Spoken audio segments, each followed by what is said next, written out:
Around more than 500 visitors in the ER per day, and part of them is a walking ER. So this part is a walking ER, and this is the more acute case, and the biological ER is over there. And on the beginning, the former CEO of the hospital, Professor Shani, thought about it. So it was first we have an emergency ER, which is downstairs. It's not operated today because we are on routine. It's the day surgery center, and we didn't want to stop the day surgery today. However, we have a place there for a complete ER. It's a proven, it's a chemical and biological proof, and I'm not sure whether it's an atomic bomb proof, but it's for biological or chemical. You don't need to work there with gas mask during a chemical attack or nerve gas attack. And we have the surgical theater, that we use every day for the trauma. So it's going, and it's settled for, and it was prearranged. We have 2 levels below the ground that we can transform into hospitalization center. So we have to readjust it, we have to furnish it, but the place is there. So okay, this is the headquarters, the emergency headquarters of the hospital, and it's being run by Dr. Ariel or Dr. Israel Endler. You will kill me at the end. Dr. Israel Endler, that used to be working in these issues in the IDF, so he's very well experienced with how to run an institution. Actually, you wrote part of the protocol, so you know it very well, and he will explain you about how it's working here. Good morning. Thank you for coming to visit us. This is the Shiva Medical Center. It's the biggest hospital in Israel. We are under an outbreak of an infectious disease. The hospital is contaminated. We started this morning at about 8:30. We had 6 patients that were discovered in one of our internal medicine department, and they had a maculopapular eruption and high temperature. Our infectious physicians came to them, examined them, and they made an initial diagnosis of smallpox.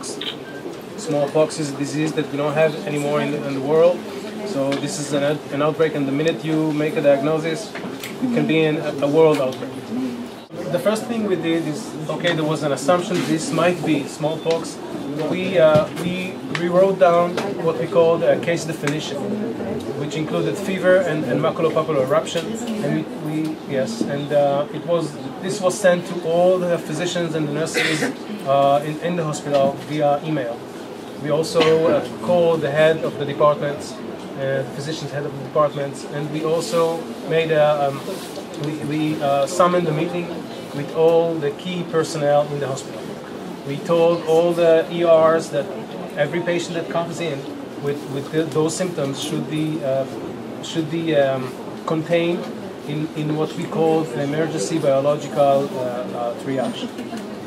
And we made the biological triage inside our general ER. Part of it was made into a general emergency biological triage. Okay. We can see here in each of the departments, we can see how many patients were at what time. Okay, were admitted, were dead, and we can see. We can go at high Okay, and we can see how many we have how many were admitted at the ER, how many were moved to the Department of Internal Medicine, where what we call the outbreak department. Yes. Sorry, sir. What's happened to the medical and paramedical workers which are working in those departments. Okay. This is the other team that we put in. We put another team. Let's go with them to the ID and I'll ask Professor Rav, who is in charge of it, will let you know. Those people that were already working in those areas, you found the patient. Infection disease headquarters of the hospital during this emergency event. The attending here are Professor Gali Rav, which is the chief infection disease of the hospital. Dr. David Ben David, which is the chief of the infection control, physicians, registered nurse Ilana Khan, which is the chief epidemiological nurse, and Dr. Jill Smolin, which is the head of the clinical micro, and they are running this headquarters. I will suggest that one of you will introduce what you are doing and what the answer questions. So during the morning, within a period of half an hour, we received information about 10 patients with rash and fever, which the rash started on the face and went down to the hands and legs, also on the palms. And it looked very suspicious to smallpox. Some of the patients had hemorrhagic features. Of them, 2 women were pregnant women, which could be part of smallpox. Some of the patients had a prodrome, all the patients had a prodrome of febrile illness with headaches, backaches, vomiting. And now, during the 3rd or 4th day, the rash developed. Because we suspected smallpox. Actually,